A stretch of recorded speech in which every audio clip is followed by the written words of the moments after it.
The fourth week of January. A precocious and handsome arachnid. Regal jumper. Phidippus regius. The regal jumper is a large member of the jumping spider family, Salticidae, who often reaches 3/4 of an inch in length. They're common in maritime forests, meadows, and yards across Edisto Island. They most often pitch their silken sleeping tents in the cracks or hollows of trees, but are immensely fond of sunny birdhouses too. Their body is stubby and monochrome, with cold white markings on a matte black background. When seen overhead, their abdomen bears an inverted smiley face, nose and all. But when confronted head-on, their bottomless polished eyes of glass stare deep into yours as their jaws glitter in irresistible iridescence.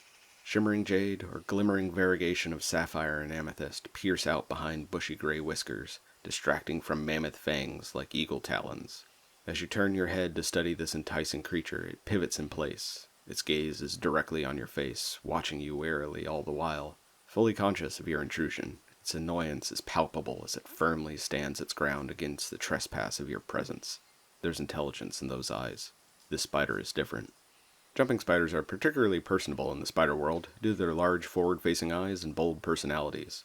Regal jumpers are no exception, although they're ornerier than most. These traits help them avoid the scorn other spiders receive from us, but are merely consequences of their ecology. If a black widow is a viper, and an orb weaver a tiger, a jumping spider is a mink. Jumping spiders do not spin webs, nor do they lie in wait for a premeditated ambush. They hunt their prey on foot with wit and perception. Regal jumpers patrol leaf, limb, and litter alike for careless insects. They use their large forward-facing eyes and 3 extra side sets to see the world in great detail and depth. When they locate prey, they place a tether of silk to the substrate beneath them before explosively propelling themselves forward, arms outstretched, onto the backs of their quarry.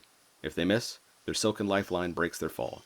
Jumping spiders launch themselves many times their body length through the assistance of a specialized circulatory system.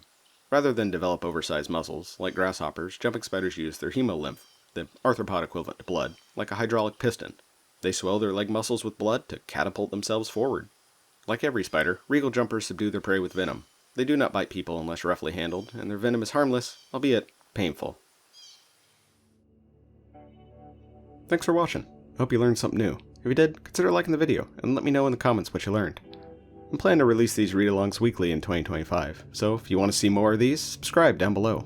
If you'd rather read yourself than listen to me, you're in luck! The script I just read is adapted from an online article series I write weekly, Flora and Fauna Friday. You can find it online at edisto.org/flora-fauna. The link's in the description. If you prefer to read from paper rather than a screen, you're in even more luck! You just heard me read a page directly out of a book I wrote, titled The Flora and Fauna of Edisto Island and the Lowcountry Sea Islands. The first book covers over 100 fascinating critters and plants in deep detail along stunning photography. It's a perfect primer on the unique ecology of the sea islands and makes a fantastic gift for any nature lovers in your life. Book number 1 in the series will be out spring 2025. You can pick up a copy online from eveningpostbooks.com. I've got a link in the description down below. Talk at you next week. Tom out.